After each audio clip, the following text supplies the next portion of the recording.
नमस्कार साथियों, स्वागत है आपका अपने YouTube चैनल विश्वास इंग्लिश क्लासेस जयपुर।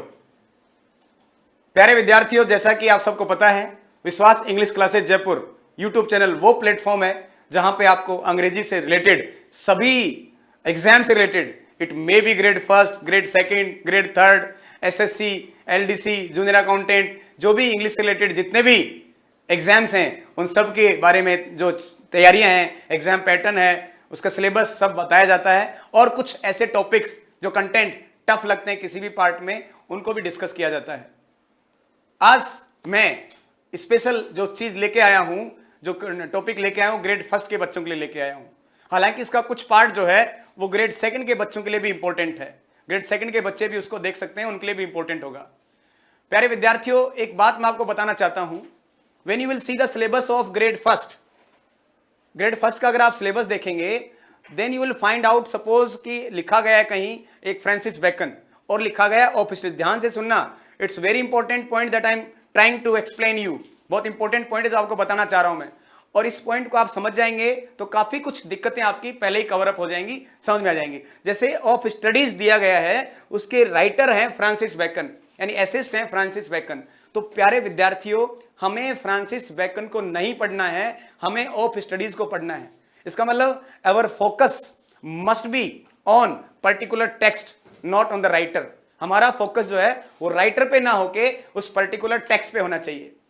अगर ग्रेड सेकंड की तैयारी कर रहे हैं तो हमें फ्रांसिस बेकन के जो इंपॉर्टेंट वर्क्स हैं वो पूछे जा सकते हैं। अभी तक ग्रेड फर्स्ट के पुराने पेपर देखेंगे आप, कहीं भी आपको पोइट, ड्रामेटिस्ट, फिक्शन जो लिखने वाला है, नोवेलिस्ट, उनसे क्वेश्चन नहीं पूछे गए हैं। जो क्वेश्चन पूछे गए हैं डायरेक्टली वो आपके सिलेबस में जो टेक्स्ट प्रिस्क्राइब किया गया है, questions have been asked from that particular text only, उसी टेक्स्ट में से क्वेश्चन पूछे गए। इसलिए ये फर्स्ट ग्रेड की तैयारी करने वाले सभी बच्चे ध्यान दे लें कि आपको जो तैयारी करनी है वो उस पर्टिकुलर टेक्स्ट को लेकर करनी है। फिर भी मैं कुछ बेसिक इंफॉर्मेशन आपको प्रोवाइड करवाऊंगा उसकी भी। तो आज हम जिस टॉपिक को लेकर यहां आए हैं वो टॉपिक है आपका एक ऐसे है, फ्रांसिस बेकन का ऐसे दिया गया है ऑफ स्टडीज। पहले कुछ बातें हम फ्रांसिस बेकन के बारे में जान लेते हैं।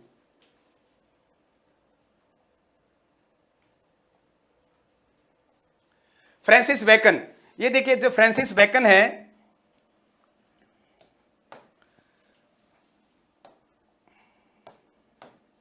फ्रांसिस बेकन देख रहे हैं आप, फ्रांसिस बेकन एक एसेस्ट हैं, ऐसे लिखने वाले हैं।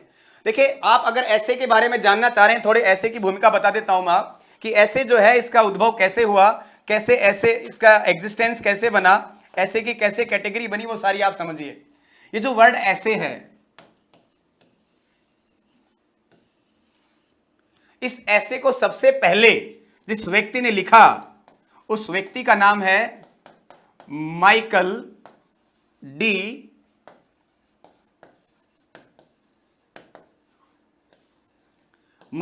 मोंटेन।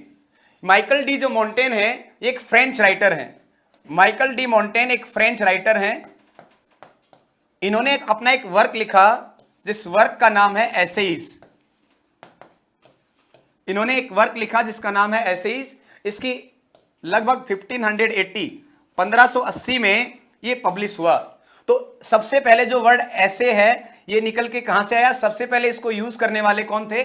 मिशेल डी मोंटेन, एक फ्रेंच राइटर हैं। इन्होंने जो लिखा ऐसे जिनका वर्क है जो 1580 में पब्लिश हुआ। It means if question is asked to you, अगर क्वेश्चन पूछा जाए आपसे who is father of essays, कि एसेज के फादर कौन है, तो एसेज के फादर के रूप में आप किसका नाम लेंगे? ऐसे के फादर हैं माइकल डी मोंटेन, जो कि कहां के राइटर थे? फ्रेंच राइटर थे। इन्होंने एक वर्क लिखा जिसका नाम क्या है? एसेज, और ये 1580 में वर्क पब्लिश हुआ। ध्यान से सुनना, क्वेश्चन डिफरेंट है। If the question is like this, who is father of essays, it means it is Michel de Montaigne. ये कौन होगा? Michel de Montaigne. लेकिन अगर आपसे ये कहे फादर ऑफ इंग्लिश एसेज,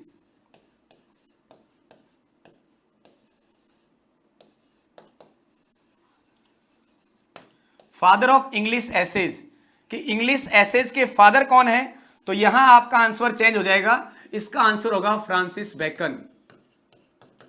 इसका आंसर है आपके लिए फ्रांसिस बेकन। तो दोनों डिफरेंट क्वेश्चन है। अगर आपसे पूछे जाए कि ऐसे का फादर कौन है तो मिशेल डी मोंटेन है, लेकिन अगर आपसे पूछे जाए कि फादर ऑफ इंग्लिश एसेज कौन है तो फ्रांसिस बेकन है। आप समझ गए होंगे कि सबसे पहले ऐसे लिखा, Michael de Montaigne, French writer, essays 1580 में पब्लिश हुआ, तो ये फादर ऑफ एसेज हैं। और फादर ऑफ इंग्लिश एसेज कौन है? Francis Bacon. तो हम जिसको पढ़ने जा रहे हैं वो फादर ऑफ इंग्लिश एसेज हैं, जिनका नाम है फ्रांसिस बेकन। ठीक है, आइए अब फ्रांसिस बेकन। देखिए फ्रांसिस बेकन, इनका जन्म, देखिए मैं फिर कह रहा हूं आपसे, nobody is going to ask you the birth and death date और टाइम रिलेटेड टू ऑथर। कोई नहीं पूछने वाला आपसे। ये क्वेश्चन जो है किसी भी एंगल से आपके लिए इंपॉर्टेंट नहीं है, लेकिन चूंकि हम थोड़ा राइटर के बारे में सिर्फ जानने के लिए, मैं आपको आपकी सिर्फ थोड़ी सी जिज्ञासा शांत करने के लिए इस बातों को बता रहा हूं, बाकी इसका कोई इंपॉर्टेंस नहीं है। ग्रेड सेकंड के लिए अगर यहां से कोई क्वेश्चन बनता है तो इंपॉर्टेंट क्वेश्चन ये है कि फ्रांसिस बेकन के कौन से वर्क जो हैं वो इंपॉर्टेंट है, वो क्वेश्चन बनेगा आपके लिए। Otherwise nobody is going to ask you related to Francis Bacon और एनी अदर राइटर और पोइट, कोई नहीं पूछने वाला। The question will be based only on particular text. तो फ्रांसिस बेकन का जन्म हुआ 1561 में, 1561 में फ्रांसिस बेकन का जन्म हुआ और डेथ हुई इनकी 1626 में। यहां जो इंपॉर्टेंट चीज आपको ध्यान रखनी है कि इनका पीरियड, वो एरा कौन सा है? रेनेसा पीरियड से बिलोंग करते हैं ये। कौन से पीरियड से? रेनेसा। रेनेसा आप जानते हैं पुनर्जागरण, यानी ये जो पुनर्जागरण रेनेसा पीरियड से ये बिलोंग करते हैं। फ्रांसिस बेकन को एक रैंक उपाधि दी गई थी, वो उपाधि थी नाइट की उपाधि। फ्रांसिस बेकन को जो उपाधि दी गई, रैंक दी गई, इनको कौन सी उपाधि दी गई? नाइट की उपाधि दी गई इनको। ठीक है, इनके अलावा देखिए मैंने 5 नाम लिखे हैं। ये है बैरन, ये है विस्काउंट, ये है अर्ल, और ये है मार्क्विस, और ये है ड्यूक। प्यारे विद्यार्थियों, ये जो 5 हैं ये रैंकिंग, यानी आप इस यहां से स्टार्ट करेंगे, ये बढ़ते हुए क्रम में है, ये बढ़ते हुए क्रम में है। ये सबसे छोटी रैंक होती है बैरन, उससे बड़ी रैंक होती है विस्काउंट, उससे बड़ा होता है अर्ल, उससे बड़ा मार्क्वेस, और लास्ट में ड्यूक। फ्रांसिस बेकन को बैरन और विस्काउंट ये 2 उपाधियां भी मिली हुई हैं। इंग्लैंड का जो पेरेज ग्रुप होता है उनको रैंक देते हैं, तो इनको 2 रैंक मिली है, इनको एक बैरन और एक विस्काउंट। तो 3 क्वेश्चन बनते हैं, हालांकि कोई इंपॉर्टेंट क्वेश्चन नहीं है आपके लिए। पहला है कि फ्रांसिस बेकन को नाइट की उपाधि मिली, फ्रांसिस बेकन को पदवी मिली किसकी? बैरन की, और विस्काउंट की पदवी मिली फ्रांसिस बेकन को। ठीक है, तो यहां से इनसे एक ही पॉइंट ध्यान रखना है कि इनका जो पीरियड है वो कौन सा पीरियड था? रेनेसा। ये कौन से पीरियड से बिलोंग करते हैं? रेनेसा पीरियड से बिलोंग करते हैं। ठीक है, अब आगे बढ़ते हैं। वर्क्स देखिए आप, ये इंपॉर्टेंट है, and this segment is important for grade second. ये सेगमेंट किसके लिए इंपॉर्टेंट है? अगर आप ग्रेड सेकंड की तैयारी भी कर रहे हैं तो ग्रेड सेकंड के लिए इंपॉर्टेंट है, ग्रेड फर्स्ट के लिए इसका कोई इंपॉर्टेंस नहीं है, ये सेकंड ग्रेड के लिए इंपॉर्टेंट है। पहले ही आरपीएससी में क्वेश्चन आ चुका है कि द एडवांसमेंट ऑफ लर्निंग, ये एडवांसमेंट ऑफ लर्निंग किसका वर्क है? तो एडवांसमेंट ऑफ लर्निंग जो है वो फेमस वर्क है फ्रांसिस बेकन का, 1605। आपसे ये सन कोई नहीं पूछने वाला, आप वर्क ध्यान रखना। फ्रांसिस बेकन का एक वर्क है द एडवांसमेंट ऑफ लर्निंग, ये एक फिलोसफिकल वर्क है फ्रांसिस बेकन का। उसके अलावा इनका दूसरा वर्क है डी सेपेंसिया वेट्रम, डी सेपेंसिया वेट्रम, इसी को हम कह सकते हैं, इसका नाम है द विजडम ऑफ एंशियंट। यानी जो विजडम ऑफ एंशियंट है, इसी का व्याख्या, इसी का ये मीनिंग है द विजडम ऑफ एंशियंट। ये 1609 में, 1609 में ये वर्क आया। तो फ्रांसिस बेकन का दूसरा वर्क क्या है? D Sapientia वेट्रम। ठीक, तीसरा इनका वर्क है नोवम ऑर्गेनम, नोवम ऑर्गेनम, इसको हम कहेंगे न्यू मेथड। नोवम ऑर्गेनम का मतलब क्या है? New method. ये 1620 में वर्क आया नोवम ऑर्गेनम। उसके बाद इनका फेमस एक वर्क होगा history of Henry seventh, history of Henry seventh, ये 1622 में, 1622 का ये वर्क है। ठीक है, हिस्ट्री ऑफ हेनरी सेवंथ। उसके बाद अगला वर्क है इनका डी ऑगमेंटिस, डी ऑगमेंटिस का मतलब पार्टीशन ऑफ साइंस, यानी साइंस के अलग अलग पार्टीशन करके उनको समझा, एक्सप्लेन किया, वो किसमें दिया गया? आपके डी ऑगमेंटिस में। और लास्ट द न्यू एटलांटिस, इसका मतलब है बेकेनियन,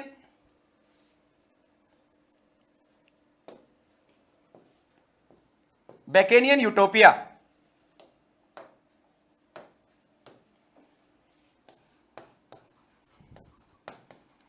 बेकेनियन यूटोपिया, न्यू एटलांटिस, यानी ऐसी दुनिया जो बेकन कल्पना कर रहा था। आपको पता होगा थॉमस मूर राइटर हुए इंग्लिश में, उन्होंने एक वर्क लिखा है यूटोपिया, यानी उनकी जो काल्पनिक वर्ल्ड है दुनिया, तो फ्रांसिस बेकन ने एक दुनिया जिसकी कल्पना की उसका नाम क्या है, न्यू एटलांटिस। और इसका मतलब ये बेकनियन यूटोपिया के बारे में बात कर रहे हैं।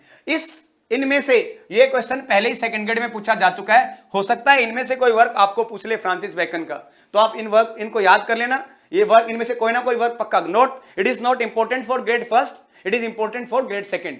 In grade first, nobody is going to ask you question related to works of Francis Bacon. There the question will be only related to of studies. वहां जो क्वेश्चन पूछे जाएंगे वो आपको किससे रिलेटेड होंगे, ऑफ स्टडीज से रिलेटेड होंगे। ठीक है, अब दो बातें और जान लो फ्रांसिस बेकन के बारे में, कि फ्रांसिस बेकन जो है इनकी जो टेक्निक है लिखने की, फ्रांसिस बेकन की वो टेक्निक कहलाती है एफोरिस्टिक स्टाइल। एफोरिस्टिक वर्ड होता है। एफोरिस्टिक को आप अगर हिंदी में समझेंगे तो एफोरिस्टिक का मतलब आप यूं समझिए कि ब्रीफ सेइंग होता है, कम शब्दों में ज्यादा बात कहना, वो कहलाता है एफोरिस्टिक स्टाइल। और आप इसको और हिंदी में समझना चाहें तो आप कहते हैं गागर में सागर भरना। तो फ्रांसिस बेकन की जो टेक्निक है, जो स्टाइल है, उसके जो ऐसे हैं वो कौन से नाम से जाने जाते हैं, एफोरिस्टिक स्टाइल। तो आपसे पूछ सकता है कि फ्रांसिस बेकन की जो राइटिंग स्टाइल है वो कौन सी है, आपकी एफोरिस्टिक स्टाइल है। ठीक है, एक वर्ड और जुड़ा हुआ फ्रांसिस बेकन से,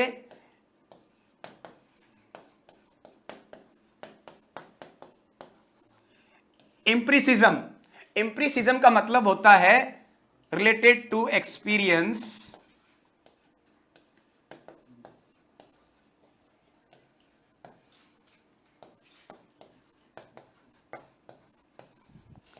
एक्सपीरियंस और एविडेंस, इसको हम ई स्क्वायर भी कह सकते हैं। तो फ्रांसिस बेकन का मानना है कि जो नॉलेज है वो कहां से प्राप्त होता है, हमें जो नॉलेज गेन करते हैं वो नॉलेज हमें एक्सपीरियंस से मिलता है और एविडेंस से। जो एक्सपीरियंस है और जो एविडेंस है उसके थ्रू हम जो नॉलेज गेन करते हैं, जो हमें नॉलेज प्राप्त होता है, that is known as empiricism, उसको हम एम्पिरिसिज्म कहते हैं। तो एम्पिरिसिज्म में आप इतना ध्यान रखना, ई स्क्वायर, एक्सपीरियंस और एविडेंस, ये आपका क्या कहलाता है, एम्पिरिसिज्म। तो फ्रांसिस बेकन से जुड़ी दो टर्म है, एक एफोरिस्टिक, इसका मतलब कम शब्दों में ज्यादा बात बोलना, गागर में सागर भरना, ब्रीफ सेइंग होती है। और एम्पिरिसिज्म का मतलब जो नॉलेज हम गेन करते हैं that comes through experience and evidence, ये इसके थ्रू हमें नॉलेज प्राप्त होता है। तो ये कुछ बातें हैं जो हमने डिस्कस की। ठीक है, बाकी इनमें से क्वेश्चन आपको पूछने वाला कोई भी नहीं है, यहां से कोई भी ज्यादा इंपॉर्टेंट क्वेश्चन बनता नहीं है। एक इंपॉर्टेंट क्वेश्चन बनता है सेकंड ग्रेड के लिए, वो आपसे कोई फेमस वर्क्स में से कोई वर्क पूछ सकता है। तो लिस्ट मैंने आपको दिखा दी, उसमें से आप क्या करना, वो याद कर लेना, क्योंकि पहले भी उसमें से क्वेश्चन पूछा जा चुका है, द एडवांसमेंट ऑफ लर्निंग।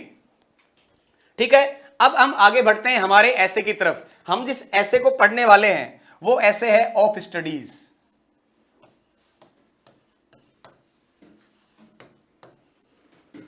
कौन सा ऐसे है, ऑफ स्टडीज। प्यारे विद्यार्थियों, फ्रांसिस बेकन ने कुल मिला के 58 एसेज लिखे हैं। टोटल एसेज फ्रांसिस बेकन ने कितने लिखे हैं, 58 एसेज लिखे हैं। ये 58 एसेज जो हैं ये अलग अलग ईयर्स में आया पब्लिकेशन, 1597, 1597, 1612 और 1625। ठीक है, 1597 यहां 10 ऐसे थे, 1612 यहां पे 29 एसेज थे और ये 19 एसेज थे। इन तीनों को जोड़ोगे तो आप कुल मिला के आपके सामने कितने ऐसे हो जाएंगे, 58 ऐसे हो जाएंगे। ये जो ऑफ स्टडीज है ये इन्हीं 10 का एक पार्ट था। तो ऑफ स्टडीज जो है वो इन 10 का एक पार्ट था। ऑफ स्टडीज इनमें से ही एक ऐसे था। आपको पता है फ्रांसिस बेकन के सारे जो ऐसे हैं, ये ऑफ बोलने में हम ऑफ बोलते हैं, बाकी इसका उच्चारण ओ होता है, ओ। तो फ्रांसिस बेकन के जो एसेज हैं वो सारे ओ से स्टार्ट होते हैं। ऑफ स्टडीज है ना, of truth, of married and single life, ऐसे बहुत सारे एसेज हैं जो फ्रांसिस बेकन ने लिखे हैं। तो फ्रांसिस बेकन के कुल एसेज कितने हैं, फ्रांसिस बेकन के कुल एसेज कितने, 58 हैं। 58 एसेज में से 10, 29 और 19 ये हो गए 58।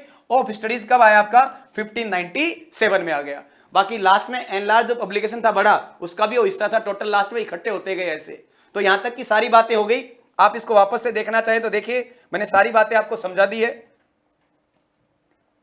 फ्रांसिस बेकन जन्म 1561 में हुआ, कोई नहीं पूछ रहा आपसे। डेथ 1626 में हुई, ये याद रखना है। पीरियड कौन सा पीरियड है, रेनेसा पीरियड। इनको उपाधि मिली किसकी, नाइट की। उसके अलावा बैरन और विस्काउंट, दो उपाधियां मिली जो कि बढ़ते हुए क्रम में है, यानी ये छोटी उपाधि है और ड्यूक की सबसे बड़ी उपाधि होती है। तो इनको पहले वाली दो, बैरन और विस्काउंट की, इनको उपाधि मिली।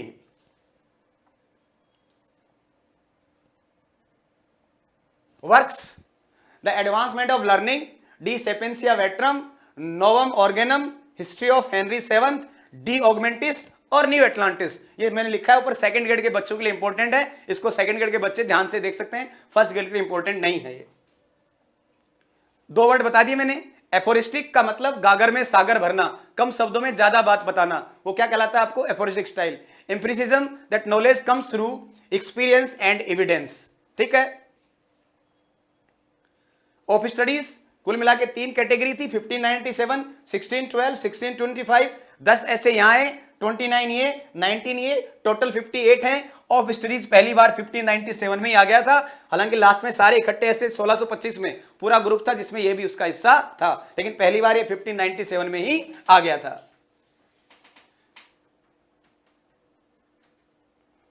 अब आते हैं हम ऑफ स्टडीज पे। ये है हमें क्वेश्चन, हमारे लिए इंपॉर्टेंट यही है, और जो क्वेश्चन पूछा जाएगा हमसे वो यहीं से पूछा जाएगा क्वेश्चन।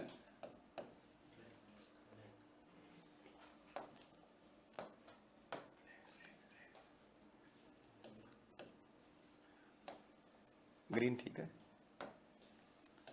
क्वेश्चन हमसे यहीं से पूछा जाएगा। देखिए ऐसे क्या है ऑफ स्टडीज, एक एक लाइन समझनी है आपको, और यहीं से हमारा क्वेश्चन आता है। देखिए फ्रांसिस बेकन और चार्ल्स लैम्ब के हमारे सिलेबस में ऐसे है। चार्ल्स लैम्ब का ऐसे जो दिया गया in the praise of chimney sweepers, वो पर्सनल कैटेगरी का ऐसे है, लेकिन वो डिटेल ऐसे है, तो वहां अगर एक एक वर्ड को आप ना भी पढ़ें तो भी काम चल जाएगा, लेकिन यहां आपको सिंगल हर वर्ड पे ध्यान देना है, हर वर्ड पे फोकस करना है। नाउ स्टार्ट, ऐसे स्टार्ट करते हैं ऐसे।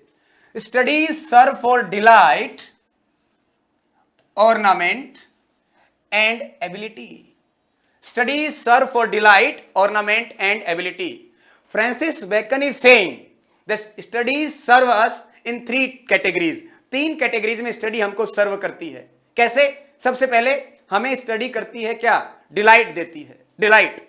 दूसरा ऑर्नामेंट, और तीसरा एबिलिटी। यानी हम स्टडी से क्या क्या प्राप्त कर सकते हैं? We can get delight, we can get ornamentation and we can get ability. तीनों चीजें प्राप्त हो सकती हैं। अब अगला क्वेश्चन हमसे यह राइज होता है कि एबिलिटी कहां, ऑर्नामेंटेशन कहां और डिलाइट कहां, ये चीज समझनी हमें। तो पहले क्वेश्चन, पहला ही क्वेश्चन बन गया, study serve for delight, ornament and ability. आगे बढ़िए। देयर चीफ यूज, देखिए डिलाइट अब बताएगा यहां यूज कहां है। Their chief use for delight, अगर आप डिलाइट की बात करेंगे तो it is in privateness and retiring. Francis Bacon is saying that if you are in privateness, if you are retired to your bed, और if you are retired from your job, तब आप फुर्सत में बैठे हैं, एकांत में आराम से बैठे हैं, तब क्या करें? कोई भी नॉवल, कोई भी फिक्शन लीजिएगा, उसको पढ़ेंगे आप, then it will give you immense pleasure, वो आपको प्लेजर देगा, आनंद देगा, डिलाइट देगा। तो डिलाइट हमें कहाँ मिलता है? जब हम एकांत में होते हैं, अकेले होते हैं, प्राइवेट में बैठे होते हैं, ठीक है, या बेड पे रिटायरिंग हो चुके होते हैं या जॉब से रिटायर हो चुके होते हैं, तो हम क्या करते हैं? बैठ के आराम से कोई किताब पढ़ते हैं, तो हमें वो डिलाइट देता है, वो हमें प्लेजर देता है, हमें उसमें आनंद की अनुभूति होती है। इसका मतलब डिलाइट कहाँ काम आएगा? प्राइवेटनेस एंड रिटायरिंग में काम आएगा, ठीक है। दूसरा देखिए ऑर्नामेंट, इसको थोड़ा समझना कॉन्सेप्ट को। ऑर्नामेंट बताया गया है, ornament is in discourse. Ornament किसके लिए है? डिस्कोर्स के लिए है। इस वर्ड को समझो आप, डिस्कोर्स का मतलब क्या है? डिस्कोर्स का मतलब है कि आप अपने आप को एक्सप्रेस करते हैं, आप अपने आप को एक्सप्रेस करेंगे। जैसे 2 तरीके से आप अपने आप को अभिव्यक्त कर सकते हैं, या तो आप बोल के या फिर आप लिख के, बोल के या लिख के, यानी मैं कहूं स्पीकिंग और राइटिंग। तो प्यारे विद्यार्थी, होता क्या है, सपोज करो आप स्टडी करते हैं, आपने बहुत सारी किताबें पढ़ी हैं। अगर आप किताबें पढ़ेंगे तो क्या होगा? आपके पास नॉलेज गैदर होगा। जो नॉलेज आप गैदर करेंगे, जो नॉलेज आपके पास इकट्ठा होगा, अब कहीं आप मंच पे जाएंगे, वहां जाके स्पीच देंगे या कुछ भी आप राइटिंग करेंगे, तो आपके अंदर जो पढ़ी हुई चीजें हैं, उससे आपके अंदर क्या होगा? लिखने की टेक्निक में डेवलपमेंट होगा। आपके पास बहुत सारा मटेरियल होगा लिखने के लिए। उस मटेरियल से आपको क्या मिलेगा? आपकी लैंग्वेज जो है वो बहुत ही इल्यूमिनेटेड हो जाएगी, बहुत ही चमकदार हो जाएगी, बहुत ही अट्रैक्टेड हो जाएगी। देखिए आप समझना कि ऑर्नामेंटेशन क्या काम करता है। ऑर्नामेंट से क्या होता है? कोई भी लेडी ऑर्नामेंट से क्या करती है? अपने आप को खूबसूरत बनाती है, अट्रैक्टिव बनाती है। इसी प्रकार से आप क्या कर सकते हैं? अगर आप पढ़ेंगे किताबें, तो किताब पढ़ने से आपके अंदर नॉलेज गैदर होगा, और अगर नॉलेज गैदर होगा तो आप बोलेंगे कहीं या कुछ लिखेंगे तो आप भी अट्रैक्टिव लगेंगे, अट्रैक्टिवनेस नजर आएगी। इसका मतलब ये जो है आपको ऑर्नामेंटेशन का मतलब ये आपको अट्रैक्टिवनेस बता रहा है कि और जब आप डिस्कोर्स करेंगे, स्पीकिंग या राइटिंग करेंगे, then it will provide you ornamentation, वो आपको वहां ऑर्नामेंटेशन मिलेगा। तीसरा क्या करा है? एबिलिटी। किसकी एबिलिटी साहब? एबिलिटी किसकी? तीसरी कंडीशन बोल रहा है ability for is in the judgment and disposition of business. Judgment and disposition of business, इसका मतलब अगर आप किताबें पढ़ते हैं, नई नई बुक्स पढ़ेंगे आप, तो आपके अंदर क्या एबिलिटी डेवलप होगी? आप किताबें पढ़ पढ़ के आपके अंदर बहुत सारी, मान लो आपने हिस्ट्री पढ़ी, कुछ भी पढ़ा, आपके अंदर साइंस पढ़ा, तो आपके अंदर एक टेक्निक डेवलप हो जाती है और आप कोई भी चीज को, कोई भी बिजनेस है उसको आप क्या करते हैं, उस बिजनेस को कंप्लीट करने में, निर्णय लेने में, डिसीजन लेने में आपके अंदर एक एबिलिटी, एक आपके अंदर योग्यता, मतलब योग्यता आपके अंदर आ जाती है ताकि आप क्या कर सकें, अच्छे से डिसीजन ले सकें। तो इसका मतलब स्टडी आपको एबिलिटी भी देती है। तो प्यारे विद्यार्थियों, तीन चीजें हैं और तीन ही उनके यूज हैं। जरा मैं आपके सामने दोबारा रिपीट करता हूं। Study serve for delight, ornament and ability. पहला डिलाइट, दूसरा ऑर्नामेंट, तीसरा एबिलिटी। अब आप जोड़ना उसको। डिलाइट कहां होगा? Delight in privateness and retiring, ornament in discourse and ability in judgement and disposition of business. वहां आप उसको कर देंगे। ये क्वेश्चन है, आपसे मैच करवाएगा, तीनों इधर देगा, तीन इधर देगा, कौन सा प्रॉपरली मैच नहीं है, इसलिए याद करना है। डिलाइट, ऑर्नामेंट, एबिलिटी, ठीक है, याद कर लेंगे। डिलाइट, ऑर्नामेंट और एबिलिटी। डिलाइट प्राइवेटनेस में और रिटायरिंग में, ऑर्नामेंट डिस्कोर्स में, और ability in judgement and disposition of business में। ये कवर हो गया। अब देखिए आगे दो बात यहां आगे दिखाया गया है। For expert man can execute, for expert man can execute and perhaps जज ऑफ पर्टिकुलर्स, जज ऑफ पर्टिकुलर्स। देखना, one by one, but the general council and the plot and marshalling of affairs come best from those that are learned. यहां देखेंगे आप, दो चीज important है। एक लिया इसने एक्सपर्ट मैन और दूसरा लिया है लर्नेड, कि दो प्रकार की कैटेगरी है कि for expert man can execute. Expert man जो होता है, एक्सपर्ट मैन जो होता है वो क्या कर सकता है? एग्जीक्यूट कर सकता है। लेकिन किसको एग्जीक्यूट कर सकता है? ही कैन एग्जीक्यूट एंड जज ऑफ पर्टिकुलर्स, यानी किसी पर्टिकुलर चीज को ही वो एग्जीक्यूट कर सकता है।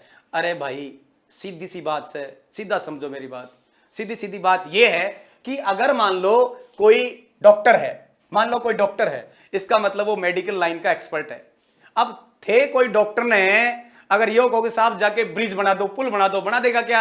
या उसके बारे में बात बता दो, बता देगा क्या? नहीं बता पाएगा, क्योंकि वो एक्सपर्ट किसका है? मेडिकल लाइन का है। किसी टीचर को आप जाके कहो कि तू जाके भाई सर्जरी कर दे, ट्रीटमेंट कर दे, कर देगा क्या? नहीं कर सकता है। इसका मतलब वो क्या है? एक्सपर्ट है किसी पर्टिकुलर का।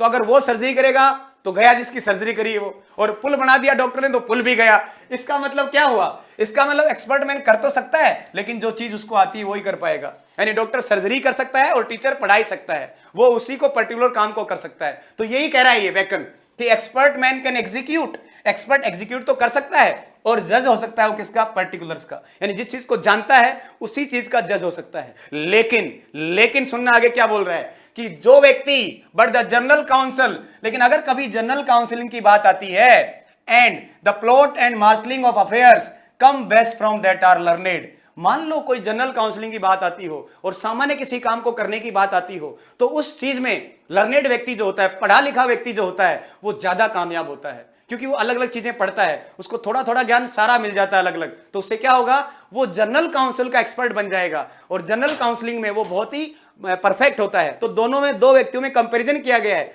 एक है एक्सपर्ट मैन और एक होता है लर्नेड व्यक्ति। एक्सपर्ट जज हो सकता है लेकिन पर्टिकुलर का, और लर्नेड व्यक्ति जो होता है, पढ़ा लिखा व्यक्ति होता है, वो आप मान लो कोई बंदा कोई आरएस की तैयारी कर रहा है, कोई आईएएस की तैयारी कर रहा है, उससे आप पूछोगे कोई दूसरे कॉम्पिटिशन की तैयारी कैसे करूं, तो आपको सलाह दे सकता है ये पढ़ लो, ये पढ़ लो, बता सकता है वो। तो इसका मतलब जनरल काउंसिल की अगर बात करते हैं तो जनरल काउंसिल में लर्नेड व्यक्ति, पढ़ा लिखा व्यक्ति जो स्टडी करता है वो एक्सपर्ट होता है। तो दो लोगों में यहां कंपैरिजन हो गया, दो लोगों का कंपैरिजन है यहां पे, ठीक है? तो समझ में आ गया होगा। तो यहां तक देखिए, delight, ornament, ability. Delight in privateness and retiring, ornament in discourse and ability in judgement and disposition of business. Expert man particular का जज होता है और जनरल काउंसिलिंग या प्लॉट मार्शलिंग अफेयर्स की बात आती है तो लर्नेड होता है।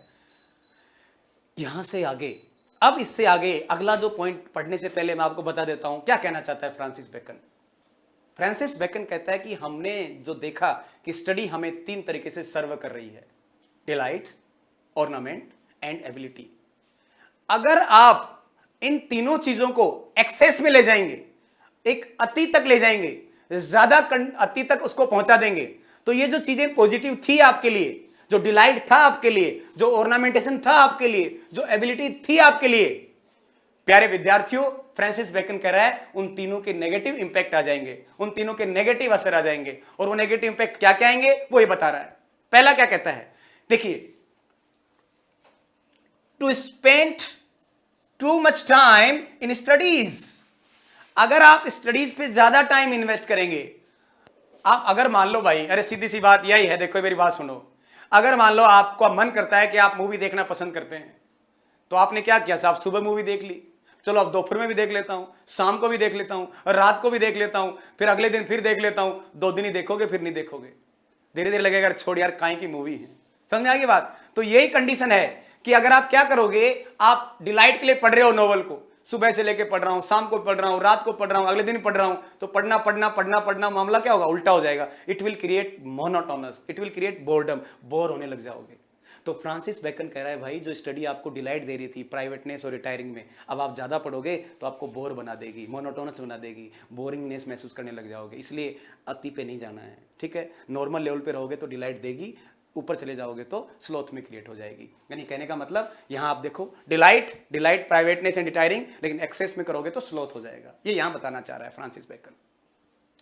आगे क्या कह रहा है साहब, to use them too much for ornament. और अगर ऑर्नामेंट ज्यादा करोगे तो क्या होगा, इज एफेक्टेशन, तो उसमें बनावटीपन आएगा, कृत्रिमता आएगी। यहां सीधा मैं समझा रहा हूं, आपको समझने की कोशिश करना। जो ऑर्नामेंट होते हैं, जो आभूषण होते हैं, वो क्या करते हैं, किसी लेडी को अट्रैक्टिव बनाते हैं, ठीक है। तो मान लो किसी ने ऑर्नामेंटेशन, मान लो जो भी पहनते हैं, जो भी ऑर्नामेंटेशन होते हैं पहन लिए, तो उसको अट्रैक्टिव बनाएंगे।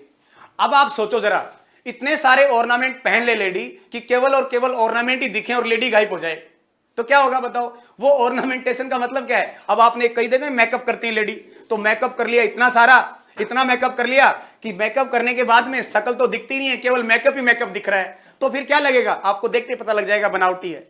तो इसका मतलब यह हुआ कि अगर आप कहीं मंच से स्पीच देने गए, तो आपने वहां बैठ स्पीच देना शुरू किया, 3 लाइन आपने रट गए, शेक्सपियर की कोई लाइन रट ली, 3 आपने मान लो कोई और कहीं से कोई जॉन मिल्टन का कोई क्योट आप रट के चले गए, कोई किसी दूसरे का फ्रांसिस बेकन का क्योट रट लिया, स्टेज पे खड़े हो गए और वो गाते चले गए, आपका खुद का कुछ बचा ही नहीं। इसका मतलब क्या हुआ, इससे क्या हुआ, इफेक्टेशन क्रिएट हुआ, बनावट क्रिएट हुई, तो इससे क्या होगा, कृत्रिमता आएगी। तो फ्रांसिस बेकन कह रहा है कि अगर ज्यादा आप उसको यूज करोगे ऑर्नामेंटेशन में, तो आपकी खुद की ओरिजिनलिटी तो गायब हो जाएगी और अफेक्टेशन आ जाएगा। इसलिए एक लिमिट से ज्यादा उसको यूज नहीं करना है।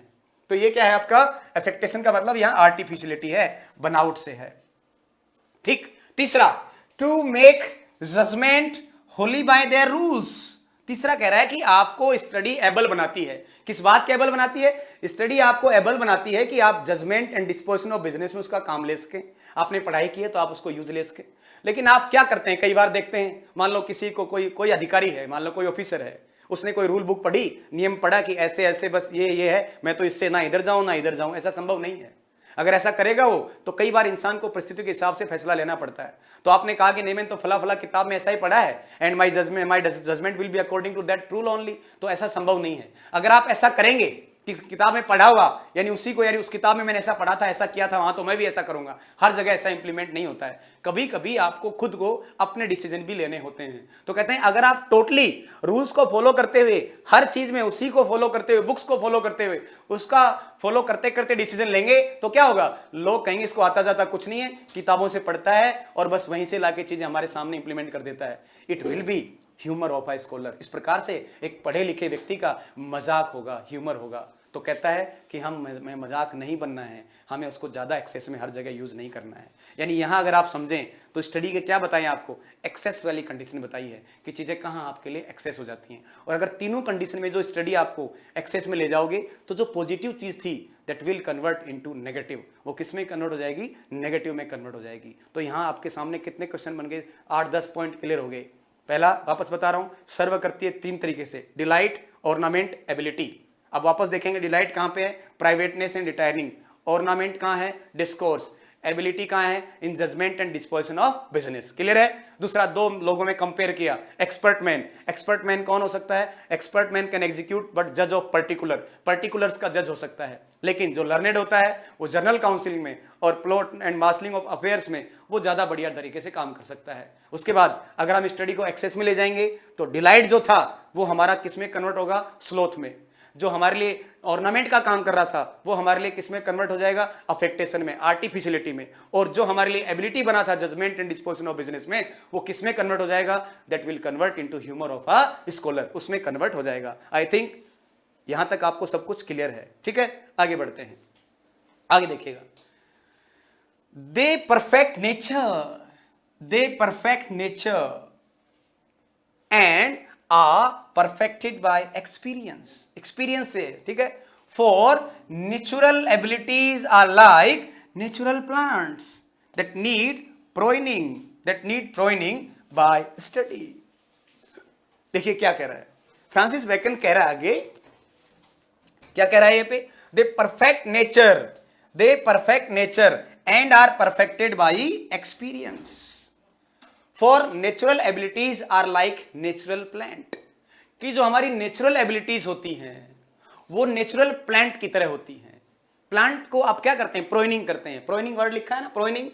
इस प्रोइनिंग का मतलब क्या होता है, प्रोइनिंग का मतलब पेड़ की, जो अपन छोटा पेड़ होता है कोई भी, मान लो उसको थोड़ा ढंग से बढ़ने के लिए हम काट छांट करते रहते हैं, थोड़ा काट देते हैं ताकि बढ़ता रहे, और उसमें फर्टिलाइजर वगैरह, खाद वगैरह डालते हैं, तो इससे क्या होता है, अच्छी तरह से पेड़ बढ़ जाता है। तो कहता है जो नेचुरल एबिलिटीज होती है इंसान की, जो नेचुरल एबिलिटीज होती हैं, कंपेयर किया गया सिंपली है, natural abilities are like natural plants. Natural abilities किसकी तरह होती हैं, नेचुरल प्लांट्स की तरह होती हैं। दे नीड प्रोइनिंग, उसकी भी काट छांट करनी पड़ती है, कटाई छटाई करनी पड़ती है। They need pruning by study and studies themselves do give forth direction too much at large except they be bounded in by experience. तो फ्रांसिस बेकन यहां क्या कह रहा है, फ्रांसिस बेकन कह रहा है कि आप देखिए, दे परफेक्ट नेचर, इनका नेचर परफेक्ट होता है। स्टडी का नेचर भी अपने आप में क्या परफेक्ट है, यानी आप ज्यादा करेंगे तो नेगेटिव हो जाएगा और बिल्कुल कम करेंगे तो कोई काम नहीं आएगा। तो इसका परफेक्ट नेचर में आप यूज करो, परफेक्ट नेचर में आपको इनको यूज करना है, और इनको हम और परफेक्ट बना सकते हैं हमारी एबिलिटीज को, किसके द्वारा, एक्सपीरियंस के द्वारा।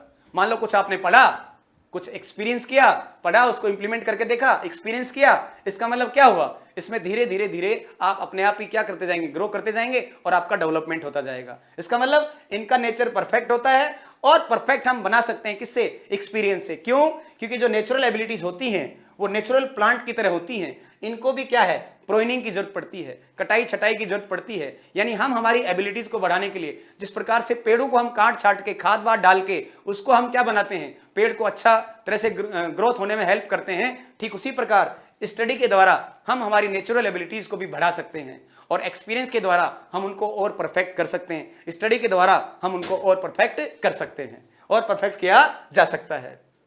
ठीक है, to give for direction too much at large except they be bounded in by experience. जब आप पढ़ते जाएंगे तो क्या होगा, आपको खुद को एक डायरेक्शन मिलती जाएगी, आप चलते जाएंगे। ठीक है, और बाउंडेड इन बाय एक्सपीरियंस, और एक्सपीरियंस से आपको समझ में आता जाएगा कि ये सही है, ये गलत है, ये ठीक है, ये ठीक नहीं है। तो एक्सपीरियंस से आपके सामने वो चीजें क्या हो जाएंगी, क्लियर हो जाएंगी। समझ में आ गया यहां तक, उससे आपसे चीजें क्या हो जाएंगी, आपकी सारी चीजें क्लियर हो जाएंगी। आगे देखिएगा आप, क्राफ्टी मैन, बहुत इंपॉर्टेंट, यहां से फिर क्वेश्चन बनता है। Crafty man contemn study, simple man admire them and wise man use them.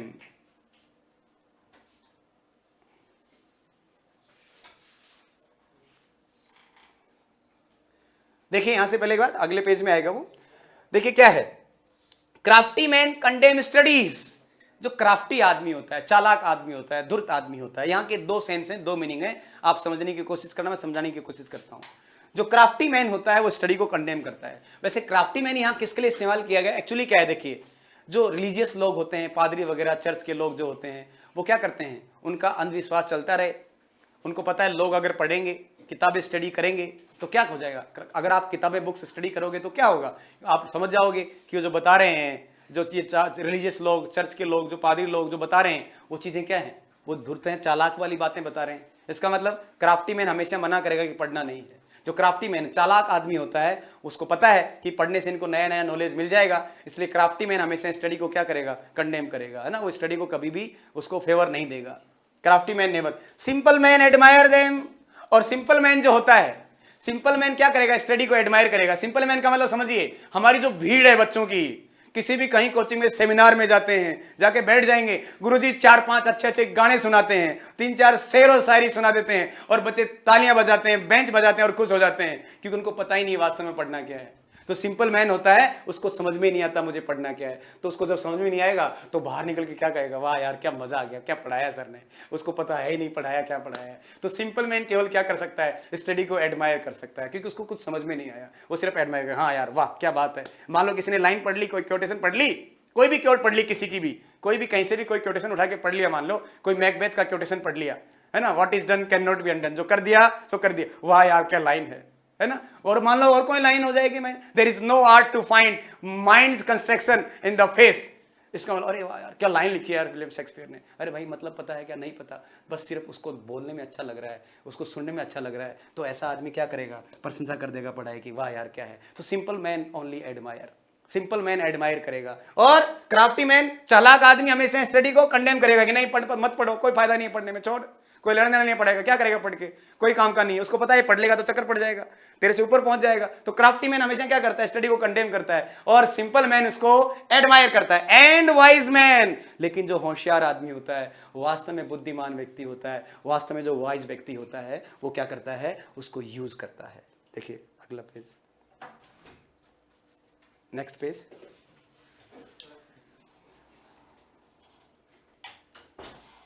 And wise man use them, wise man उसको क्या करेगा, यूज करेगा। तो देखिए प्यारे विद्यार्थियों, यहां 3 लोगों के बारे में बताया गया है, वापस से बता रहा हूं, crafty man condemn study, simple man admire them, and wise man use them. Crafty व्यक्ति क्या करेगा, स्टडी को हमेशा कंडेम करेगा, वो कभी नहीं चाहेगा कि लोग पढ़ें, या वो मना करेगा पढ़ने के लिए, धूर्त आदमी, क्योंकि उसको पता है। और मैंने बताया क्राफ्टी किस सेंस में लिया गया है, क्राफ्टी लोग वो हैं जो चाहते हैं कि सब उनका ही दुनिया चलती रहे, दूसरे लोग पढ़ जाएंगे तो चक्कर पड़ जाएगा। Simple man admire them, simple वाली पूरी कहानी सुना दी मैंने कि कैसे एडमायर करते हैं, कैसे बच्चे जाते हैं, कोई भी कुछ भी देख लेंगे वीडियो, यार मजा आ गया, कुछ समझ में आया नहीं आई, वाह यार आनंद की अनुभूति होगी, आनंद की प्राप्ति होगी, अरे भाई कि मैं समझ में भी आया को नहीं हो, लेकिन फिर भी उसको आनंद मिल गया, क्यों, बस उसको अच्छा लगा सुनने में, बस बढ़िया है, पता नहीं क्या था। ये सिंपल मैन होता है, वो केवल एडमायर करेगा। And wise man use them, wise व्यक्ति वो होता है जो किसी चीज को पढ़ता है, पढ़ने के बाद सपोज करो आपने कोई नया मीनिंग सीखा, कोई नया मीनिंग आपने कहीं पढ़ लिया, अब आपने क्या किया, उस नए मीनिंग को आपने अडॉप्ट कर लिया और धीरे धीरे अपने सेंटेंस में उसको इस्तेमाल करना शुरू कर दिया। ये काम, ये एक्टिविटी कौन करता है, वो वाइज मैन करता है। तो हमें क्या बनना है, वाइज मैन बनना है। फ्रांसिस बेकन कहता है we have to be wise man, हमें वाइज मैन बनना है। तो यहाँ 3 प्रकार के लोगों की कैटेगरी के बारे में उसने बता दिया, हमें एक्सप्लेन कर दिया है, 3 प्रकार के लोगों के बारे में बता दिया, ठीक है। For they teach not their own use, but that is a wisdom without them and above them won by observation. For they teach not their own use. मैं क्या कर रहा हूं, मतलब ये थोड़ी आपने कोई नया मीनिंग पढ़ा और आपने उसका अर्थ जान लिया कि भाई ये होता है, मैंने कैकोफोनी पढ़ा है, कैकोफोनी का मतलब होता है हार्स, बस इतना ही नहीं होता, क्योंकि teach not their own use, वो केवल इतना ही थोड़ी बताते हैं, but that is a wisdom without them. मजा तो तब है जब आपने उनको पढ़ा है और फिर कहीं और इंप्लीमेंट करके देखा है, विजडम तो उसको कहते हैं, कहीं और अप्लाई किया तो वो विजडम है। And above them won by observation, फिर क्या किया आपने, फिर यूज करके देखा और फिर ऑब्जर्व किया कि वाह यार बिल्कुल सटीक, जहां मैंने यूज किया है वहां बिल्कुल फिट बैठ गया है, वहां कोई प्रॉब्लम नहीं है, वहां तक कोई दिक्कत नहीं है। तो प्यारे विद्यार्थियों, यहां तक हमने क्या क्या देखा, यहां तक हमने क्या देखा, यहां तक हमारा जो बना पैटर्न वो क्या क्या बना,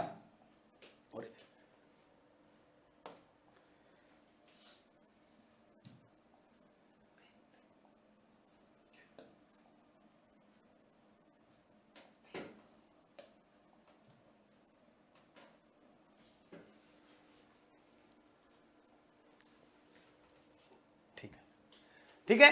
तो हमने यहां तक क्या क्या चीजें पढ़ी, वापस मैं रिवाइज कर देता हूं आपको, देखिए वापस रिवाइज करना। और मुझे लगता है कि अगर मेरी क्लास को आप देखेंगे, if you will attend my class, after attending this class, after listening this video, after watching this video, you will able to learn each and every word. आपको पूरा क्लास में याद हो जाएगा, मैं आपको गारंटी के साथ कह रहा हूं। बट शर्त यह है, कंडीशन यह है that you have to be attentive in the class and you have to see the video till the end. आपको एंड तक देखना है, ठीक है। आपको क्या करना है, एंड तक उसको देखना है, एंड तक चलेगा, आपको एंड तक उसको देखना है। समझ गए? वापस मैं रिवाइज करता हूं, वापस आपको जस्ट रिवाइज करता हूं, इससे आगे का पार्ट हम जो है वो इसको कल पढ़ेंगे। मैं एक बार रिवाइज कर देता हूं वापस। देखिए क्या है, फ्रांसिस बेकन जो है वो क्या है, एक एसेइस्ट हैं।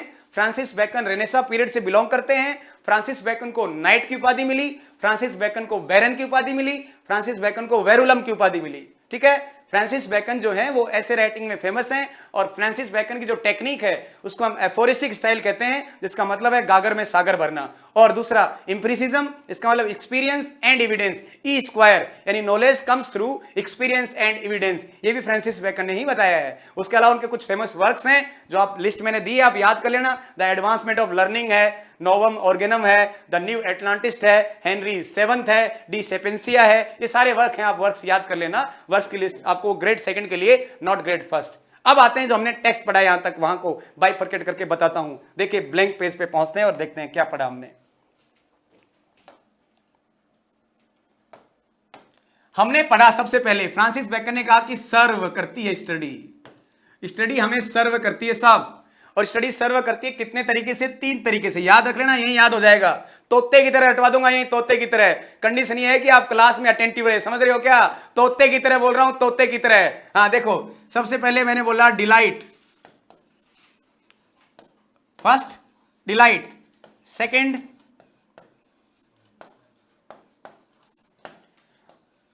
ऑर्नामेंटेशन, और third ability.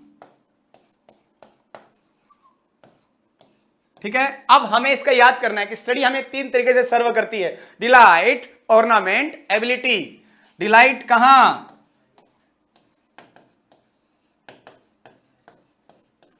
प्राइवेटनेस and retiring, privateness and retiring. Ornamentation, discourse,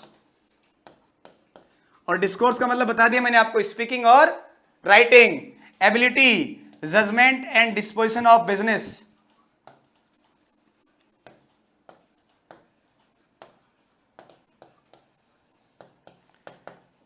judgement and disposition of business, judgment and disposition of business. ठीक है, ये हो गया। अब आगे देखिए आप, उसके बाद हमने क्या कहा कि अगर आप 2 लोगों में कंपेयर करेंगे तो एक होता है आपका एक्सपर्ट मैन, एक होता है एक्सपर्ट और दूसरा होता है लर्नेड। इन 2 के बीच में कंपैरिजन किया गया। ये किसके लिए उपयुक्त है? ये पर्टिकुलर के लिए है, ये पर्टिकुलर के लिए होगा, है ना। और ये जर्नल काउंसिल के काम आएगा।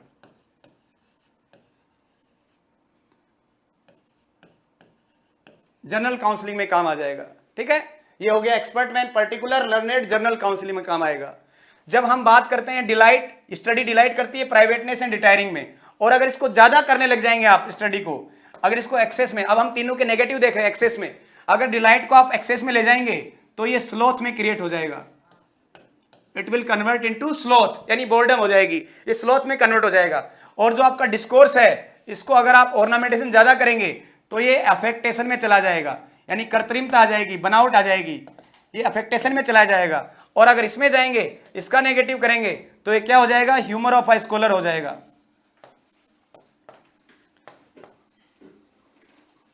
ह्यूमर ऑफ अ स्कॉलर हो जाएगा। ठीक है, ये ह्यूमर ऑफ स्कॉलर हो जाएगा। ठीक, उसके बाद में हमने पढ़ा 3 कैटेगरी के लोग। 3 कैटेगरी के लोग कौन कौन से पढ़े? एक पढ़ा हमने क्राफ्टी,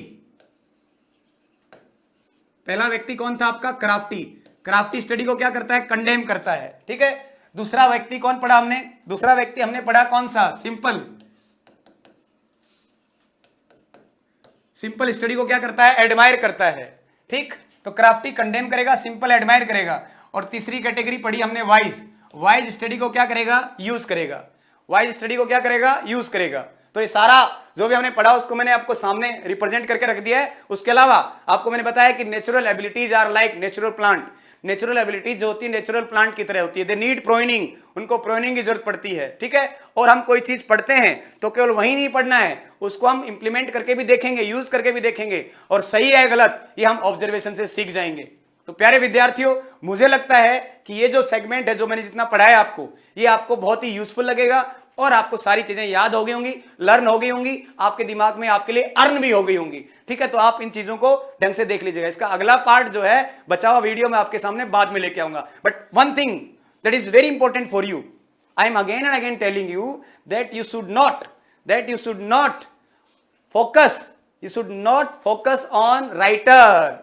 ये फर्स्ट ग्रेड के बच्चों के लिए बार बार सलाह दे रहा हूं मैं कि जितने भी आपके पोइम दी गई, 8 पॉइंट्स दी गई, मान लो 2 ऐसे हैं, 2 ड्रामा है ना, फिक्शन है, वेस्टलैंड है, कुछ भी है, इसका मतलब हमें क्या करना है, हमें ऐसा नहीं करना है कि हम टी.एस. इलियट को पढ़ते रहे पूरा, टी.एस. इलियट का सारा सिंबोलिज्म पढ़ लें, क्या क्या उसने किया है, ट्रेडिशनल इंडिविजुअल टैलेंट क्या है ना, ऑब्जेक्टिव कोरिलेटिविटी क्या है, नहीं पढ़ना, हमें कुछ नहीं पढ़ना, हमें केवल और केवल वेस्टलैंड पढ़नी है। इस प्रकार हमें फ्रांसिस बेकन नहीं पढ़ना है, हमें केवल और केवल ऑफ स्टडी पढ़नी है, ऑफ स्टडी पढ़नी है, ऑफ स्टडी पढ़ना है, हमें ऑफ स्टडीज पे जाना है, उस पर नहीं जाना है। ठीक है, हाँ, if you are preparing for grade second, then you can learn or you can focus on the particular works, important works written by any writer or any poet or any dramatist or any novelist, उसको पढ़ सकते हैं। ठीक है, आपकी जो curies हैं और कि ऐप देखिए, कुछ आपको पता है that I am in government job, because of that I am not able to get ample time, समय मिलता नहीं है दोस्तों, साथियों, समय मिलता नहीं है, because of that it is getting late, इसलिए थोड़ा लेट हो रहा है। लेकिन अभी आगे 1.5 महीने में 2 महीने जो आएंगे आगे वाले, वहां समर वेकेशन होता है, तो I will get enough time to prepare app, and उस ऐप के ऊपर grade second, grade first, grade third सभी के कोर्सेज लॉन्च होंगे और साथ में टेस्ट सीरीज भी आपके लिए लगाई जाएगी। ठीक है, और अगर आपको ये क्लास, विश्वास सर की आपकी क्लास आपको अच्छी लगी हो तो आप इसको लाइक कीजिएगा, शेयर कीजिएगा, सब्सक्राइब कीजिएगा, because it will motivate me to prepare more videos for you. ठीक है, तो आज के लिए इतना ही, बहुत बहुत धन्यवाद, थैंक्स अलॉट।